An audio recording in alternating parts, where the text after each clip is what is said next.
¿Qué tal, hermanos? Un saludo cordial para cada uno de ustedes. Me alegra mucho darles la bienvenida a esta serie de estudios sobre los eventos finales. El título, como lo pueden ver en pantalla, tiene que ver con eso. Hablemos de eventos finales. Y quiero felicitarlos por el interés que tienen en el estudio de la palabra de Dios. Es más, quiero decirles que a esta hora y en este momento podríamos haber estado haciendo otra cosa. Podríamos haber estado ocupados en otra actividad. Pero si ustedes y yo estamos reunidos, aunque sea por este medio, es porque seguramente teníamos una cita con el estudio de la palabra de Dios. Vamos a iniciar entonces con esta serie que les mencionaba, lleva por título Hablemos de eventos finales.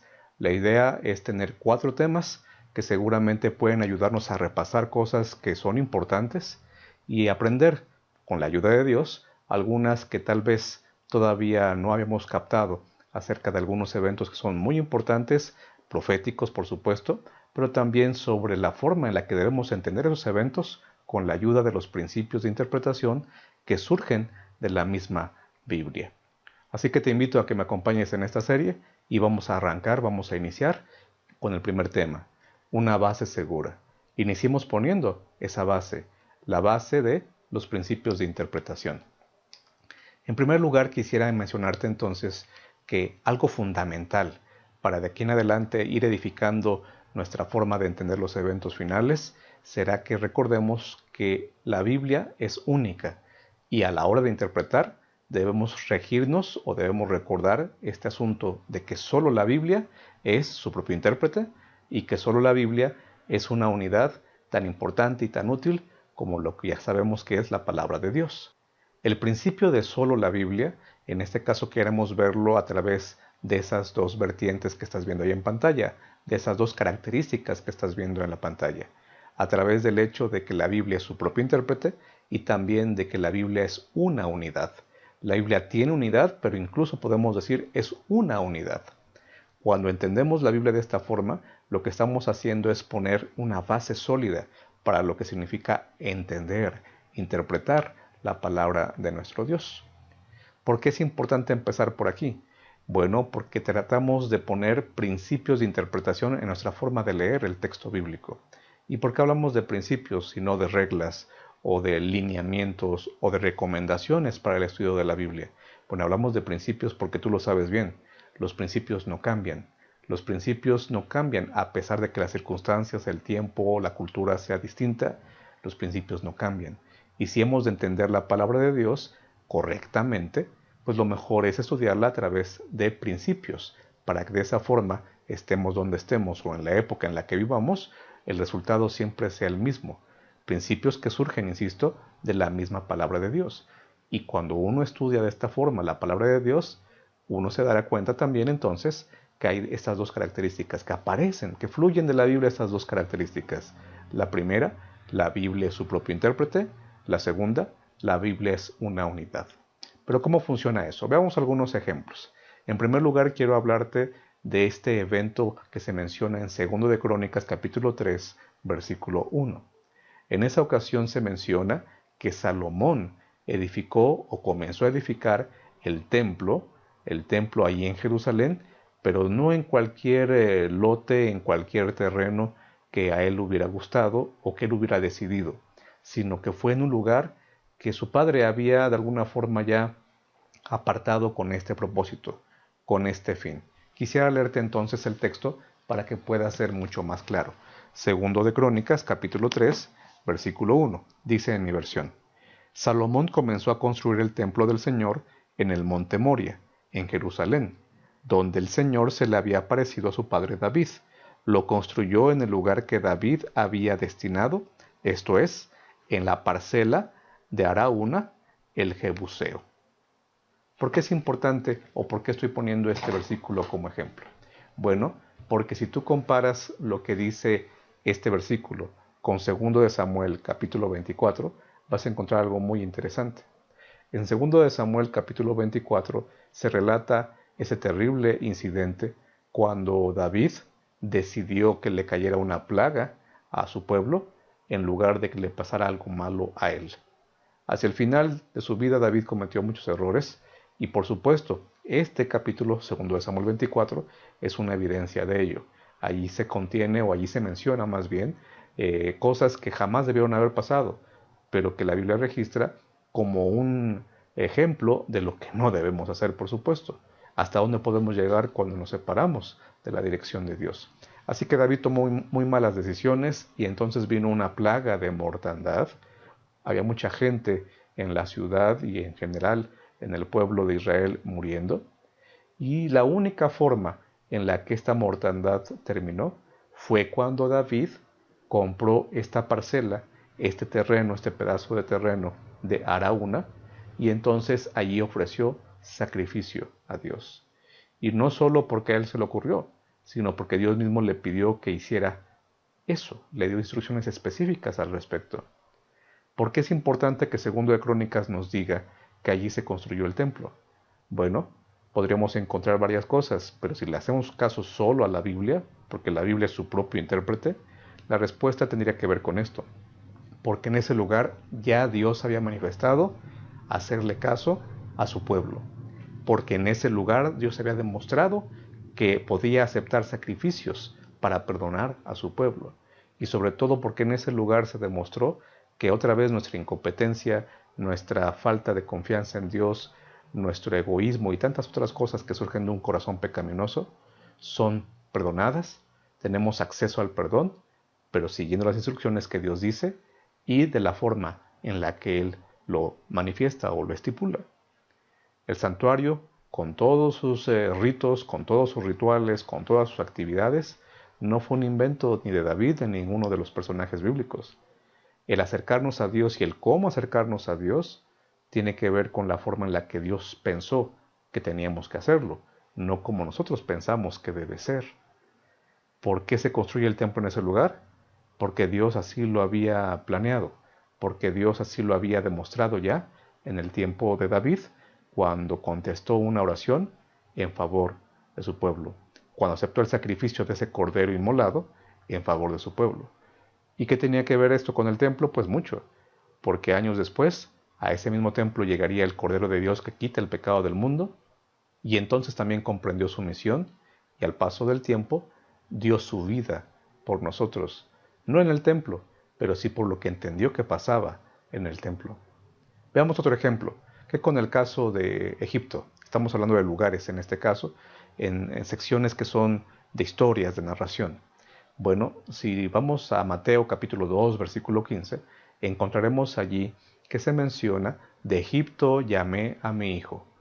Pero cuando se menciona este versículo o estas palabras, cuando se mencionan estas palabras, se dan en el contexto de que el Señor Jesús, siendo un niño, fue llevado a Egipto para ser protegido de los ataques de Herodes, quien quería matarlo, y entonces sus padres se refugian con Jesús en ese lugar, en Egipto, y a la muerte de Herodes, cuando él ya no podía hacer ningún daño, ellos reciben la instrucción de regresar a casa.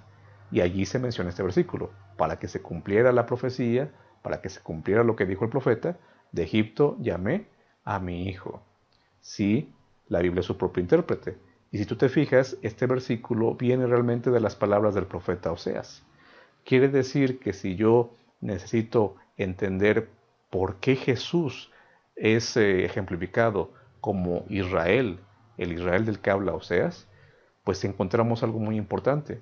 Es que las profecías del Antiguo Testamento van a tener cumplimiento en la vida, en el ministerio e incluso en la muerte ¿de quién? De Jesucristo. ¿Por qué? Porque a los adventistas se nos ocurrió ver eso. Porque a algún estudioso de la Biblia se le ocurrió que era buena idea pensar que las profecías del Antiguo Testamento tenían que ver con Cristo. No, es porque la Biblia misma hace eso. Mateo, bajo inspiración divina, toma un versículo del Antiguo Testamento, una profecía o palabras que tenían que ver aparentemente solo con una nación israelita de sus días o del pasado, en el momento en que salieron de Egipto, pero tomando esas palabras, Mateo dice: señores, señoras y señores, este versículo tiene mucho mayor alcance. Tiene que ver con el hecho de que las profecías tienen su cumplimiento en Cristo, incluido el salir de Egipto. La Biblia es su propio intérprete. Pero veamos otros ejemplos. ¿Qué tal si nos vamos a la poesía, al género poético, a las partes en donde la Biblia se escribió en poesía? Bueno, veamos el ejemplo del Salmo 103, el versículo número 10. Salmo 103, versículo 10. Te lo leo en esta versión. Dice así: no nos trata conforme a nuestros pecados, ni nos paga según nuestras maldades. Aquí funciona algo que los que les gusta mucho usar nombres técnicos llamarían un paralelismo. ¿Qué es eso? Que la Biblia, en la primera línea de este versículo, nos dice una declaración, por supuesto, importante, que es verdad, y en la segunda línea del versículo refuerza o dice, repite esa misma línea, ese mismo mensaje de la primera línea, pero en otras palabras. De otra forma, no entenderíamos plenamente qué significa tratar o pagar, o por lo menos tardaríamos más en entender a qué se refiere eso de tratarnos y pagarnos. Pero cuando te das cuenta que la Biblia está repitiendo lo mismo en la primera línea y en la segunda, es más fácil entender el concepto. No nos trata conforme a nuestros pecados es lo mismo que decir no nos paga según nuestras maldades. Pagar y tratar no son dos palabras distintas en este versículo, son palabras sinónimas, porque la Biblia es su propio intérprete y los escritores de la Biblia escribían de esta forma. Un momento, usted dijo que íbamos a hablar acerca de eventos finales. Sí, y no lo he olvidado, solo que estamos poniendo la base, estamos poniendo los fundamentos, porque muchas veces queremos ir a los eventos del tiempo del fin, queremos ir a la profecía, a los eventos que nos interesan mucho porque tienen que ver con lo anunciado en las escrituras, en libros como Daniel, en Apocalipsis, Mateo 24, pero se nos olvida aplicar, se nos olvida hacer ese estudio o esos estudios de esos temas basados en los principios de la Biblia, basados en los principios de interpretación bíblica. Por eso es que estamos trabajando primero con este punto. Vamos entonces a otro ejemplo. Amad a vuestros enemigos. ¿Poesía? Sí. En el Nuevo Testamento también hay poesía. Y en este caso, la poesía aparece en Lucas capítulo 6, versículos 27 y 28. No me refiero a que sea un salmo o que las personas que estaban en ese momento participando en la escena registrada en Lucas 6 estaban hablando como una especie de declamación de esa pieza de oratoria que llamaríamos una poesía. No, me refiero a que para ellos poesía era también entender que una frase se puede explicar con las siguientes frases. Estamos hablando de la poesía de ellos. La poesía de ellos permitía que una frase se pudiera decir y después se explicara con las frases siguientes. Bueno, ¿qué pasa entonces con Lucas 6, versículo 27 y 28? Leo a continuación. Pero a ustedes que me escuchan, les digo, amen a sus enemigos, hagan bien a los que los odian, bendigan a quienes los maldicen y oren por quienes los maltratan. ¿Qué significa amar al enemigo o a los enemigos? ¿Sientes algo bueno? ¿Sientes algo agradable por una persona que te hace daño? No se trata de sentimientos, se trata de poner en acción el amor cristiano, el amor del cual está hablando Cristo. Y el texto te dice cómo entenderlo. Hazle bien a los que no te hacen bien, bendice a los que te tratan mal y hazles bien a aquellos que desean hacerte daño. ¿Qué significa amar a los enemigos? Significa orar por ellos, significa tratarlos bien aunque no lo merecieran y significa incluso bendecirlos, aunque para ellos más bien sería más fácil maldecir que recibir una bendición. La Biblia es su propio intérprete. ¿Quieres saber qué significa Mateo 24? ¿Quieres entender mejor el libro de Apocalipsis? ¿Quieres entender qué tiene que ver el libro de Daniel con lo que está pasando hoy en día y las pandemias y las crisis económicas? Recuerda que primero tenemos que aprender a usar o recordar usar los principios de interpretación bíblica. ¿Qué si nos vamos ahora a la profecía precisamente? Bueno, Apocalipsis 13 es un capítulo que a los adventistas les llama mucho la atención por la marca de la bestia, por muchas cosas que tiene que ver este capítulo con los eventos finales. Bueno, vamos a tomar una frase de allí. Cuando en Apocalipsis 13 dice que todos los moradores de la tierra adoraron a la bestia, a ese personaje que aparece en Apocalipsis 13, ¿qué significa que todos los moradores estén en juego en ese versículo o en esos versículos? Si nosotros tomamos literalmente la frase, entenderíamos que entonces nadie se va a escapar del engaño satánico, del engaño a manos de la bestia de Apocalipsis 13, y entonces su éxito será total, será completo. Todos los moradores de la tierra la adoraron. Pero todos significa todos. Pues en español sí, y en el siglo XXI también, pero en Apocalipsis no. Vamos por partes. Si tú crees que la Biblia es su propio intérprete, entonces no llegues a la conclusión de quiénes son los moradores de la tierra sin primero ver a quién le llama Juan moradores de la tierra. No hay tiempo ahorita para leer todos los versículos, pero tú puedes tomar una concordancia con tu teléfono, con algún dispositivo electrónico donde tengas una aplicación de la Biblia y además aparezca la opción de búsqueda. Pon en juego esto. Escribe ahí la declaración o las palabras moradores de la tierra y te va a llevar a varios versículos del libro de Apocalipsis.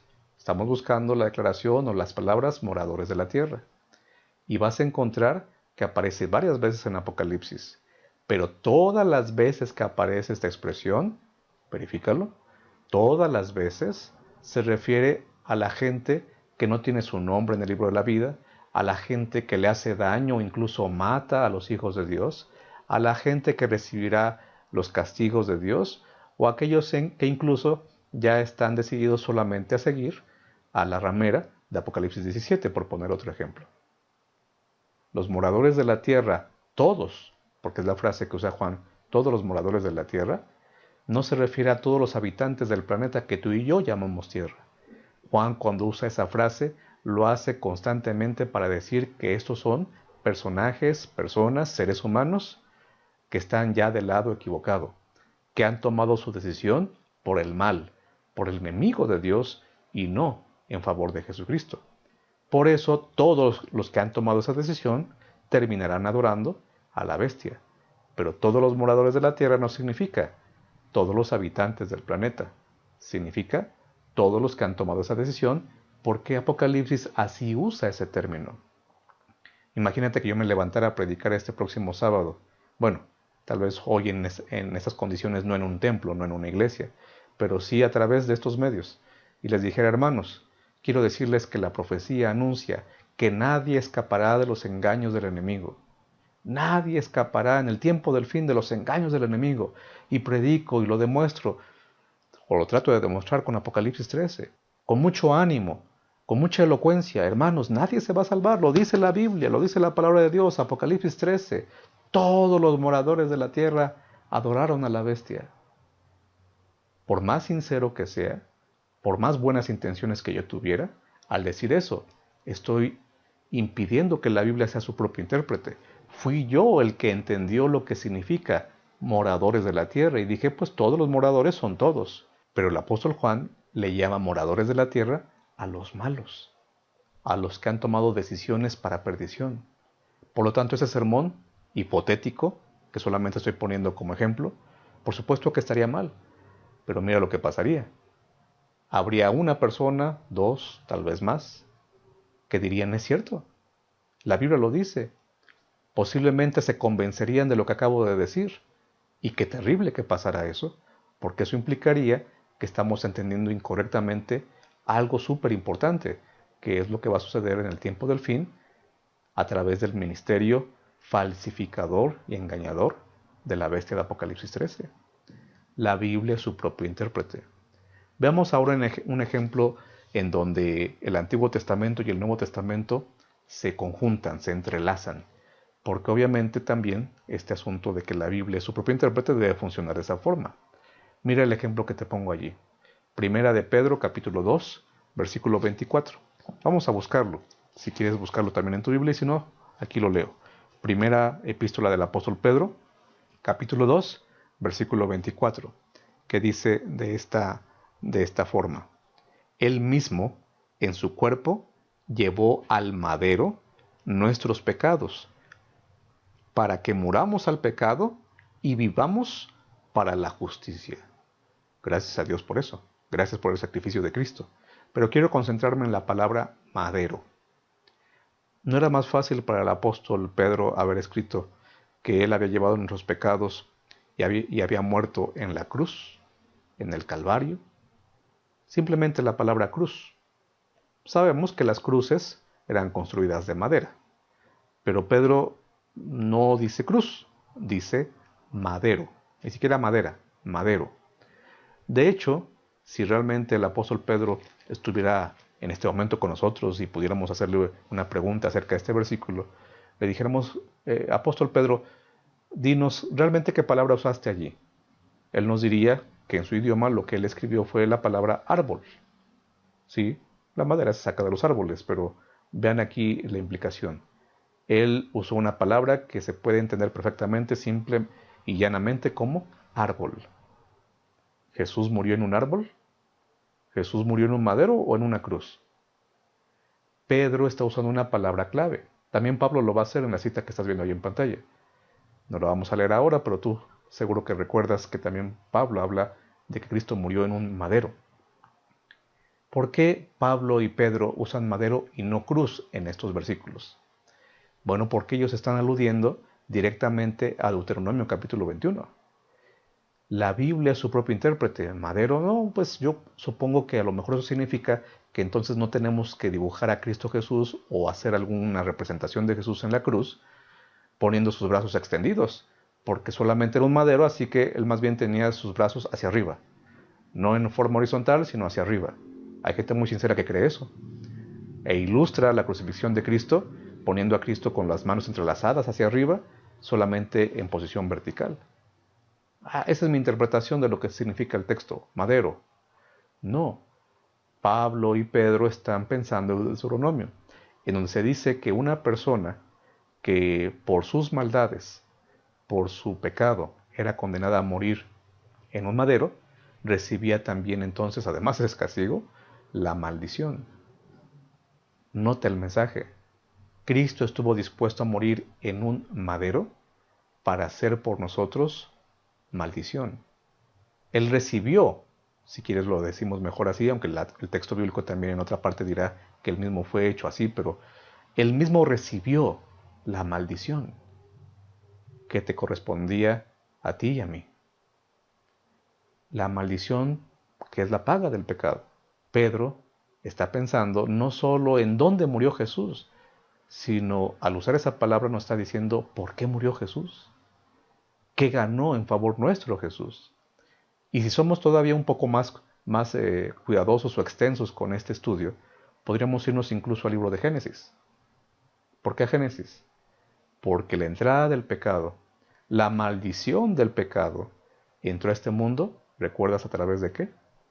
A través de un árbol. Comer del fruto de un árbol. La maldición del pecado tiene que ver en la Biblia desde Génesis con un madero, con un árbol.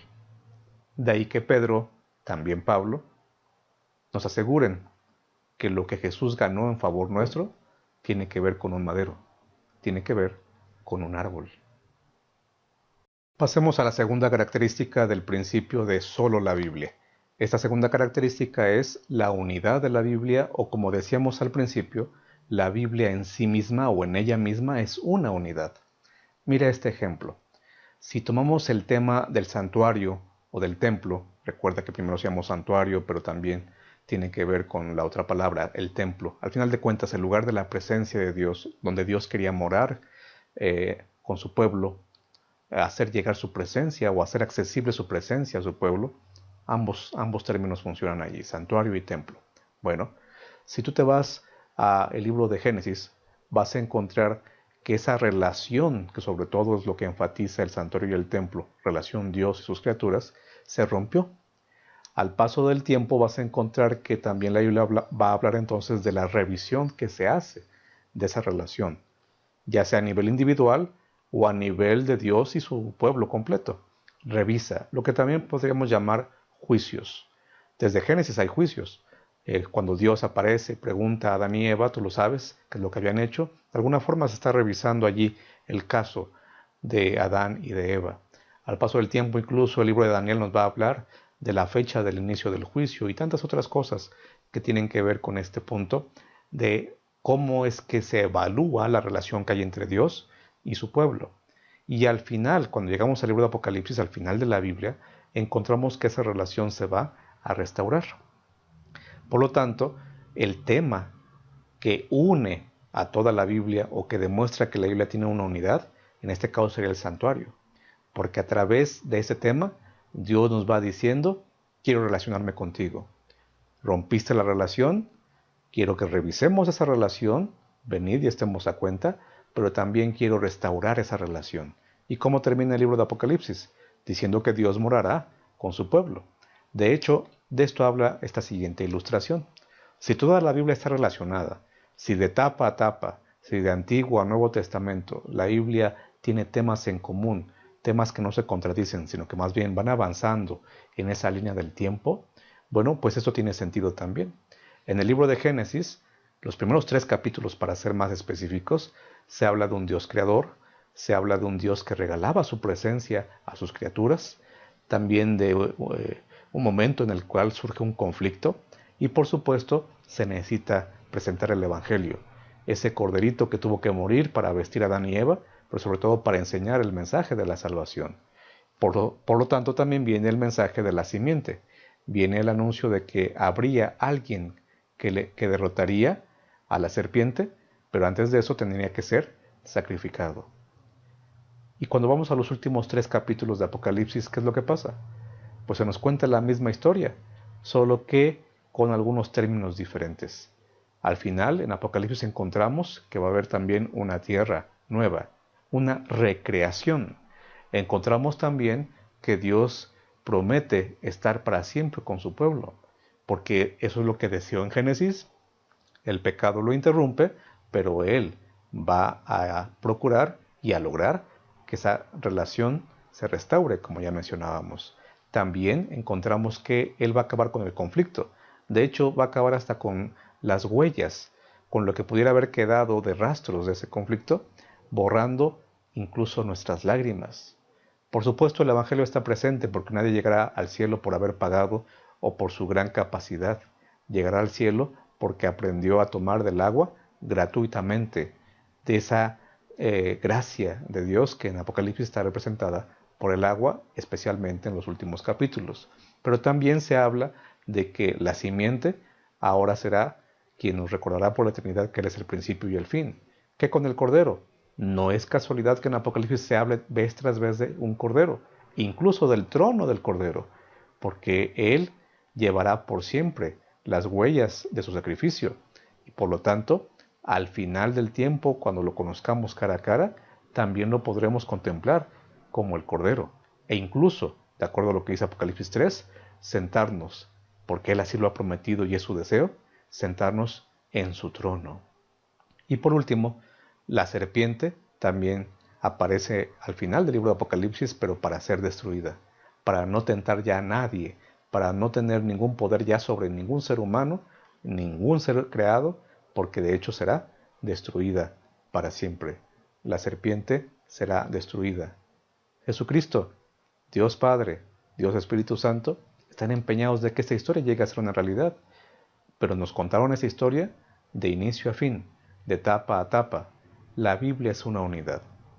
Si tú te concentras solamente en Mateo 24, si te concentras solamente en Apocalipsis 13, si solamente estás viendo qué encuentras de nuevo en Apocalipsis 11 o en Daniel capítulo 12, lo más probable es que puedas, en algún momento, perderte el cuadro completo.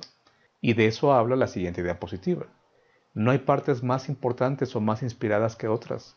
Recuerda lo que dice segunda carta de Pablo a Timoteo, el capítulo 3.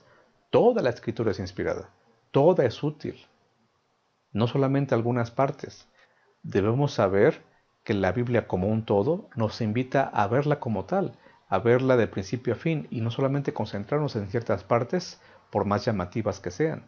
Los temas, para estudiarlos y entenderlos bien, tenemos que verlos en un conjunto global que se llama la Biblia, desde Génesis hasta Apocalipsis. Es como si tú quisieras apreciar o conocer perfectamente todas las características de un árbol, pero no te das cuenta que ese árbol pertenece a un bosque. El bosque es importante. De hecho, si estás primero seguro de qué tipo de bosque o qué tipo de terreno es donde estás parado, podrás comprender mejor qué tipo de árboles pudiera haber. En un lugar desértico, no sería un bosque, pero en un lugar desértico, definitivamente sería muy difícil que encontremos un pino o estos árboles que son más bien de un bosque. Esperaríamos encontrar cactus en un desierto o plantas de este tipo. Cuando estás en un bosque y estás consciente de qué tipo de bosque es, podrás también apreciar y reconocer mejor los árboles. Los árboles serían esas partes de la Biblia que a veces nos llaman mucho la atención. Los árboles serían esos pasajes que a menudo pueden no solo captar nuestra atención, sino que en momentos de crisis son los que parecieran ser más recurrentes en la mente de varias personas que con buenas intenciones nos dicen, mira, aquí está una nueva verdad, aquí hay nueva luz, aquí hay más información. Pero si escuchas o tú mismo estás invitado, sientes ese deseo de ir a esas partes de la Biblia para encontrar nueva información, por favor, además de hacerlo con oración, hazlo contemplando todo el bosque. Un árbol no puede contradecir lo que está en el bosque. El bosque más bien ayuda a entender mejor al árbol. O como un mapa, pongamos esa otra ilustración. Hoy en día los mapas que vienen en los teléfonos, las aplicaciones que nos ayudan a llegar a una dirección. Normalmente cuando yo pongo una dirección en el teléfono, lo primero que hace la aplicación es ponerme el mapa completo, mostrarme el punto de partida y mostrarme el punto a donde voy a llegar. Con una flecha de diferentes colores, pero me dice más o menos hasta qué tipo de recorrido haré, dependiendo de qué tan sinuosa o qué tan recta esté esa línea. Ya yo puedo ir, y sobre todo si pongo ahí activo la función de marchar, de salir ya en viaje o en el viaje, pues irá avanzando poco a poco y me irá mostrando detalles de las calles o de los lugares donde voy avanzando. Pero en todo momento tengo la oportunidad de mirar otra vez todo el mapa para ver cuánto falta, para ver en qué parte de esa línea sinuosa o recta estoy avanzando. Nuestro estudio de la palabra de Dios se parece a eso también. Tenemos que ver el cuadro completo para apreciar mejor también los puntos particulares. Avancemos un poco más. Si yo no tomo toda la Biblia, si no veo que la Biblia como una unidad me ayuda a entender mejor cualquier pasaje que quiera estudiar de la misma Biblia, entonces puedo caer en los siguientes riesgos, o me estoy arriesgando a lo siguiente. Número 1. Conocimiento parcial. Obvio, si solamente me concentro en una parte de la Biblia, mi conocimiento de la palabra de Dios va a ser parcial, limitado. Y por lo tanto me estoy perdiendo parte del mensaje de Dios, me estoy perdiendo bendiciones, porque si no me concentro más que en una sola parte, lo que Dios me quería enseñar en otro lugar y bendecirme a través del conocimiento de su palabra en ese otro pasaje, pues no va a ser accesible a mí, porque solo me estoy limitando a una parte, tendría conocimiento parcial. Otro riesgo sería el hecho de tener un conocimiento sesgado. Y estoy usando la palabra sesgado como sinónimo de tendencioso. Si yo entiendo algo de la palabra de Dios con una intención solo de encontrar lo que a mí me interesa, pues termino incluso formulando o creyendo doctrinas que no son bíblicas. Esto le pasa lamentablemente a muchos cristianos sinceros de otras denominaciones que, por ejemplo, dicen: yo solamente leo el Nuevo Testamento porque el Antiguo Testamento ya no es para nosotros. Era para otra dispensación, era para los israelitas, o diferentes explicaciones, pero al final de cuentas ellos dicen: yo me concentro en el Nuevo Testamento. ¿Qué es lo que pasa con ellos? Sus interpretaciones o incluso sus doctrinas serán un conocimiento o habrán surgido de un conocimiento sesgado de la Biblia, o incluso tendencioso, porque ellos solamente querrán ver lo que ellos piensan que deben ver en el Nuevo Testamento. Si el Nuevo Testamento se dio porque el Antiguo Testamento ya no era útil, ya no funcionaba o solamente era para los israelitas, jamás podrán aceptar que tenemos que guardar los mandamientos, porque los mandamientos están en el Antiguo Testamento, no en el Nuevo. Por eso su tendencia será, con buena voluntad o con mala voluntad, eso ya dependerá de cada quien, pero por lo menos tenderán a explicar la Biblia de una forma que no incluye los mandamientos. Entenderán el cristianismo de una manera que no incluye guardar la ley de Dios, porque para ellos lo importante solamente es el Nuevo Testamento. O que con estas iglesias que creen sinceramente en que los cultos, la forma en la que adoramos a Dios debe ser muy animosa, debe haber aplausos, debe haber danza.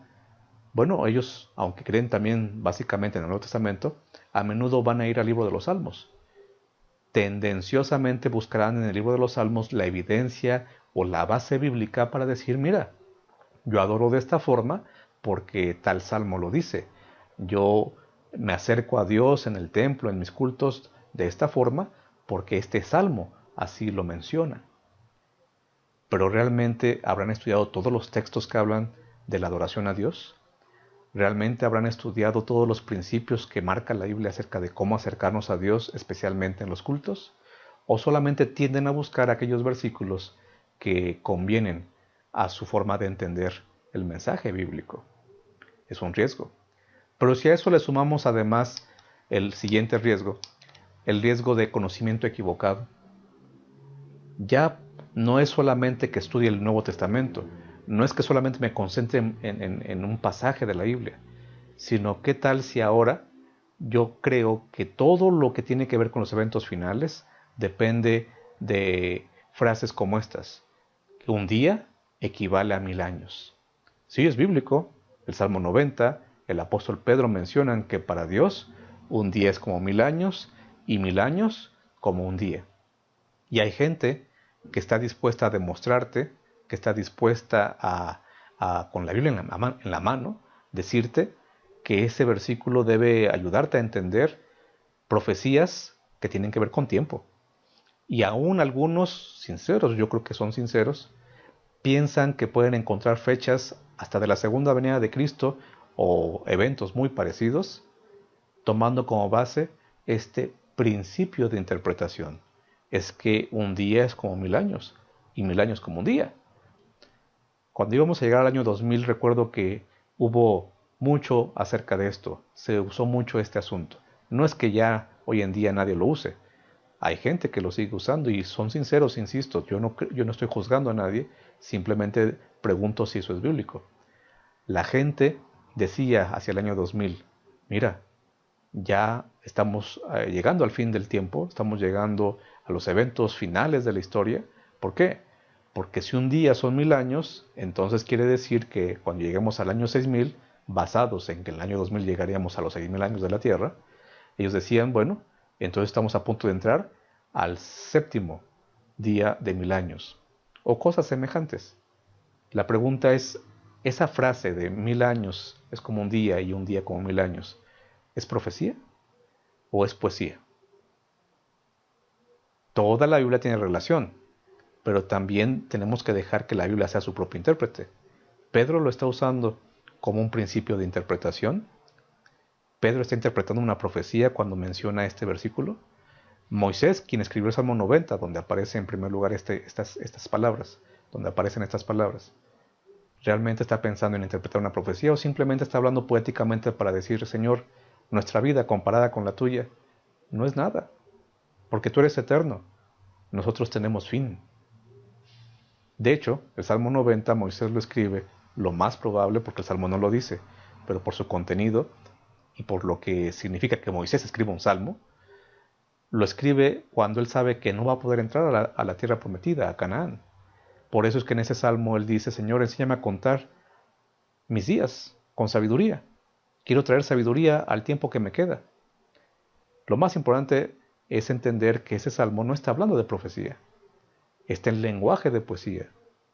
Pero cuando yo quiero entender algo que a mí me parece correcto y con ese fin, con ese objetivo, tomo solamente una parte de la Biblia, puedo llegar a tener un conocimiento equivocado e incluso, miren cuál es el resultado de esta suma, creer y compartir errores. Si yo no tomo toda la Biblia, si no me tomo el tiempo para comparar lo que dice de un tema en estudio, Génesis, Levítico, Salmos, Proverbios, Mateo o Apocalipsis, si no veo el conjunto y solamente me concentro en un árbol, ¿me puedo perder bendiciones de Dios? ¿Puedo ser tendencioso en mi forma de predicar o de entender algún texto bíblico? O incluso puedo llegar a cometer la equivocación o el error de compartir mensajes que no son bíblicos. Tenemos que tomar en cuenta toda la Biblia, pero dejar que también la Biblia sea su propio intérprete. Pasemos entonces al punto de primero la Biblia, porque mira, nosotros como adventistas y como cristianos creemos que es importante el principio de solo la Biblia, pero no debemos olvidar los otros dos. El segundo principio es toda la Biblia, ¿ok? Solo la Biblia y toda la Biblia. Pero por favor no olvides que hay un tercero, es primero la Biblia. ¿Por qué primero la Biblia? Pues porque la importancia de la palabra de Dios así lo exige. Cristo mismo lo ejemplificó. ¿Recuerdas Mateo 4?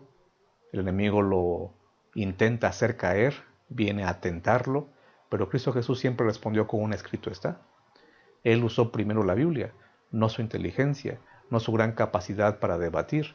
Él fue siempre y primero a la Biblia. Pero también debemos tomar en cuenta y practicar este principio al estudiar cualquier tema de la Biblia, pero en este caso lo estamos aplicando a los eventos finales. Debemos aplicarlo porque olvidar este principio provoca un espacio que algo o alguien más va a llenar. Si tú no pones en primer lugar a la Biblia en tu forma de entender las profecías o cualquier pasaje de la Escritura, estás cayendo en el riesgo o estás provocando un espacio que algo o alguien va a llenar. ¿Qué es eso algo que podría llenar ese espacio? Bueno, las noticias, los sucesos alarmantes, los sucesos del momento que están haciendo que la gente busque respuestas. Si yo no voy primero a la Biblia y lo primero que hago es interpretar un texto que ya tengo en la mente, o tratar de entender o explicar un evento de los que llamamos finales, por lo que estoy viendo en las noticias, definitivamente entonces no estoy partiendo del lugar correcto. No son las noticias mi primera fuente a donde voy para entender un texto bíblico o un evento, en este caso del tiempo del fin. No pueden ser los sucesos alarmantes, porque no empieza por allí el estudio de la Biblia. Por supuesto que pueden ser útiles, por supuesto que las noticias pueden ayudarnos a entender cosas que están pasando en nuestro mundo y en nuestros días, pero a la hora de entender y explicar un evento del tiempo del fin, un evento escatológico, vamos a usar esa palabra, primero debo ir a la Biblia, no a las noticias. ¿Qué otra cosa podría llenar ese espacio si no voy primero a la Biblia? Ahí lo tienes en pantalla. El YouTube, las redes y las famosas noticias falsas. Sí, hoy en día muchísima gente prefiere ir primero aquí que a la Biblia. Puede ser con las mejores intenciones, puede ser que vayan allí con el mejor deseo de ayudar a otras personas a darse cuenta del tiempo en el que vivimos, pero no empieza allí el proceso de la interpretación de la Biblia. Tiene que ser con la Biblia misma. Hace poco una persona que aprecio me mandó un mensaje por teléfono. Me estaba anunciando, me compartió un mensaje que a él mismo le habían compartido, en donde se anunciaba que iba a aplicarse el plan Hoy no circula en la ciudad donde un servidor vive. Yo había escuchado en las noticias que en otros lugares ya están aplicando ese plan, pero no en mi ciudad. Así que cuando llega el anuncio o el mensaje por teléfono y yo lo veo, te quiero decir que sinceramente yo creí que era una información verdadera, fidedigna, y empecé hasta a visualizar qué iba a pasar si mi carro no circulaba tal día de la semana. Empecé a ver, bueno, ¿y qué pasa si es el lunes o si es el martes o si es el miércoles? Incluso seguí leyendo el mensaje y venía toda una lista de algunas calles que también iban a estar cerradas en la ciudad en donde vivo. Y traté de encontrar en qué horarios y exactamente cuáles eran las calles. Al paso del tiempo, yo creo que en menos de una hora, llegó otro mensaje de esta persona. El mensaje decía, no hagas caso a la anterior, fue una falsa alarma. A veces las profecías, los eventos finales, son entendidos de una forma parecida. Empezamos a recibir información, vemos videos, encontramos a mucha gente muy preparada, muy elocuente en las redes, en la computadora, a través del internet. Pero no tenemos que ir a ellos primero. Tenemos que ir primero a la Biblia. ¿Qué otra cosa podría ocupar ese espacio? Pues un predicador famoso. Si es un predicador famoso, si es una persona que habla muy bien y sabe mucho, entonces le hago caso primero a Él. Hace poco recibí información de una persona que estaba muy angustiada, sumamente angustiada, y me dijo, y no crea que es por el asunto del coronavirus, no crea que es porque estoy preocupada por la situación económica. Gracias a Dios tenemos que comer, tengo un techo. No estoy preocupada por eso. ¿Por qué estaba preocupada entonces esta persona? Esta persona estaba preocupada porque había estado viendo algunos videos en donde se mencionaba que incluso el juicio de los vivos ya había pasado y se había acabado, y ella estaba muy preocupada porque su nombre tal vez había pasado ya, y básicamente si ese día no se había portado bien, pues ya se había perdido. Estaba perdida. Le importaba su situación espiritual, ya que no sabía si su nombre había pasado al juicio, porque en un video alguien explicó, y yo creo que con buenas intenciones, pero le dijo en ese video a las personas que lo ven, que el juicio ya pasó, que puede haber gente que ya está perdida, simplemente porque él piensa que su interpretación de la Biblia es la correcta. El predicador famoso es el que debe ayudarnos primeramente a entender lo que dice la Biblia. Es primero la Biblia, solo la Biblia, toda la Biblia, pero primero la Biblia. Y por último,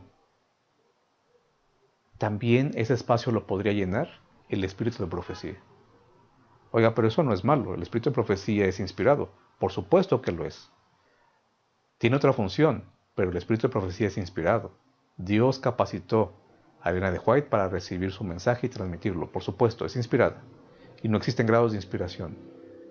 Dios inspiró a Elena de White, lo creo con todo mi corazón porque la Biblia lo dice. Pero, cuando interpretamos eventos finales, también se corre el riesgo de primero ir a una cita de la señora White, a un libro de la señora White, a una declaración que a veces ni existe de la señora White. Y yo a veces me pongo a pensar, ¿qué es peor? Me pregunto, ¿qué es peor? ¿Que no leamos el espíritu de profecía o que lo entendamos mal? ¿Qué será peor, hermanos? ¿Que no leamos el espíritu de profecía? ¿Que alguien no lea el espíritu de profecía? ¿O que lo lea, pero que lo tergiverse, lo aplique mal o lo entienda mal? No sé cuál sea el riesgo más grande, pero lo que sí sé es que no debemos ir primero al espíritu de profecía para entender el tiempo en el que estamos viviendo o para entender una profecía. La Biblia es su propio intérprete. Es solo la Biblia. Es toda la Biblia, no pedacitos, es toda la Biblia. Pero no olviden, hermanos, también es primero la Biblia. Primero la Biblia. Por lo tanto, si hemos de avanzar en nuestro estudio de los eventos finales, este tema tiene como objetivo, o tuvo como objetivo, poner una base segura. Porque solo la Biblia, toda la Biblia y primero la Biblia es lo que nos ayudará a llegar a un puerto seguro en lo que se refiere a interpretar correctamente este tema y todos los demás que se mencionan en la palabra de Dios. Por favor, haz planes, no solo de seguir viendo estos temas, sino de poner en práctica lo que estamos viendo aquí juntos. Estos principios surgen de la Biblia misma. Jesús usó solo la Biblia, Jesús usó toda la Biblia y Jesús usó primero la Biblia. Los apóstoles hicieron eso, los escritores bíblicos hicieron eso. Tenemos que seguir su ejemplo, tenemos que llevarlo a la práctica. Sean los eventos finales o cualquier otro tema, tenemos que entenderlos de la forma correcta. Sigamos avanzando en nuestro estudio de la palabra de Dios y en la siguiente sesión veremos ya en la práctica varios de estos puntos que hemos repasado en este primer tema. Que Dios te bendiga y te espero en la siguiente sesión.